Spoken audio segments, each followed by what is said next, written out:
Hello ladies and gentlemen, welcome back to the show. Thank you for tuning in to this show. Before you get in the video, please do subscribe to this YouTube channel because I will be giving a lot of helpful information. So today guys, we are going to be doing sociology. We are going to be doing the Marxist perspective on education. What does the Marxist say on concerning education? So first of all, you need to make a rundown and understand who the Marxists are. So the Marxists, they are these people who believe, or they are these sociologists who believe that there is inequality in the society. That's the first thing you need to understand. And they believe that there are two major classes in the society who are the upper class. The upper class are the bourgeoisies, and the lower class who are the working class. So they believe that the upper class, they exploit the lower class, they exploit the working class. The bourgeoisies, they exploit the working class. Hence, more so, I would say the Marxists, they believe that the upper class, they controls whatever happens in the education sector. In other words, the Marxists have a saying which says that superstructure is determined by infrastructure, meaning that the Marxists, the bourgeoisies, they controls whatever happens in institutions like families, institutions like media, and education, which we are looking at today. So now let's look at the theory of the Marxists on education. So on education, we have one theory I'm going to talk about. This is the theory you need to understand very, very carefully. So this theory is a theory by Samuel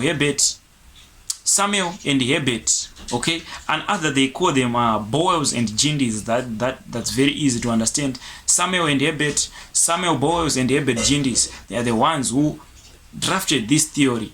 So this theory has something to do with the hidden curriculum. So what does Samuel Boyles and Herbert Gindis theory say? So they argue that the major role of education in capitalist society is the production of labor. So they are saying that the main aim of education is production of labor. You are going to school so that you can get a better job. That's the main aim of education. That's what Samuel Boyles and Gindis are saying. The major aim of education is to provide production of labor power. In particular, they maintain that there is a clause or link between education and capitalism. So they say that education is there to create a docile and a passive working force. So when you are at school, you are taught to respect the authority. So this is preparing you to be received in the capitalist society, to be received by the bourgeoisies so that you can work for them.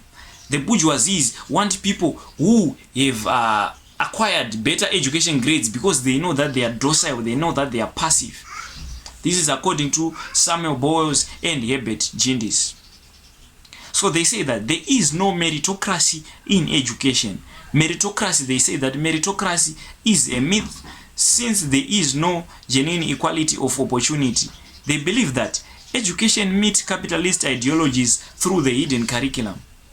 Okay, so they're saying that for you to be a passive working force, for you to be a docile, someone who is imaginative when you are released at school and you are supposed to go to work, they say that for you to be a passive person who is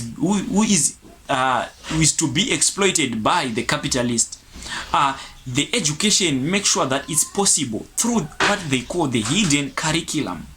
So what is the hidden curriculum? So the hidden curriculum, these are the things that you do in the education sector, or things you do at school which are not stipulated in the education curriculum. So these things, they are not written by the Ministry of Education in your curriculum, but you do them at school. So what are these things? So these things which are under the hidden curriculum, it is fragmentation of subjects. Okay, so fragmentation of subject is part of the hidden curriculum. These are the things you do, but they are not mentioned in the curriculum. Fragmentation of subject. This is whereby you go to different subjects, you are allocated to different subjects, and you move from literature. After moving from literature, you are going back to other subjects. That is fragmentation of subjects. So this now, according to Samuel Bowers and Gindis, they say that this prepares you to be a passive working force, because the capitalists, they need people who are always busy. That's, you are taught that in the education sector. During that movement, you are moving from one subject to the other. Okay, another thing which is under the hidden curriculum, according to Samuel Bowers and Gindis, is that if the feature of the hidden curriculum is to create a subservient workforce.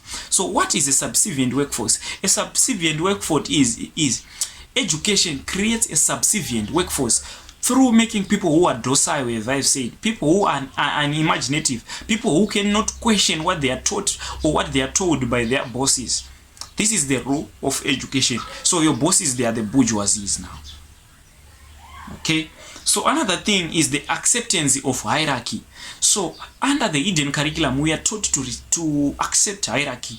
We are taught to respect our prefects. We are taught to respect our teachers. And this is the influence of the capitalist, so that when we grow up and when we are now a working force, we are able to respect our bosses. We are able to receive that these are our bosses. This is according to Samuel Bowers and Herbert Gindis. So I have given you everything that you need. So now let's talk about the evidence of hidden curriculum here in Zimbabwe. Things that we do here at schools in Zimbabwe, but they are not stipulated in the constitution, in the curriculum. Okay, so things that we do which are not stipulated in the curriculum, they include hot sitting. So in most government schools here in Zimbabwe, students are grouped in the morning and afternoon groups. At workplace as well, workers are grouped in the day and night shifts, among others. So this now is they are linking education to exploitation of people at work. Education is creating a future workforce. Through what? Through hot sitting.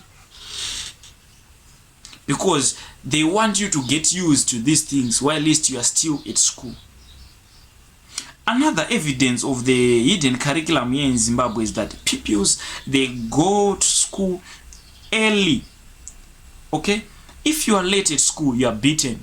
This is a link to the exploitation of capitalists, because at work you are also told to come to work very, very early in the morning, and sometimes if you don't attend work early, you are fired and you are going to lose your job. Okay, sometimes at school authorities usually insult learners for just silly mistakes, and learners are not allowed to respond. Sometimes you are insulted by your teachers, you are insulted by the prefects, and you are not told to respond. So this is a link again to the exploitations of the capitalists when you are now a working person. Why? Because sometimes when you are scolded by your bosses, when you are scolded by the capitalists, those people who you work for, you are not allowed to respond back. Otherwise, again, you are going to lose your job. So moving on, guys, without wasting much of our time, we have what are called the neo-Marxists. So you need to understand the neo-Marxists. These are people who agrees with what the Marxists say, or sometimes they disagree. Okay, so I'll be making another video on the neo-Marxists, guys. I don't want to make my videos very long, so please do subscribe and see me on another video on education until we are done with the topic. Cheers, guys.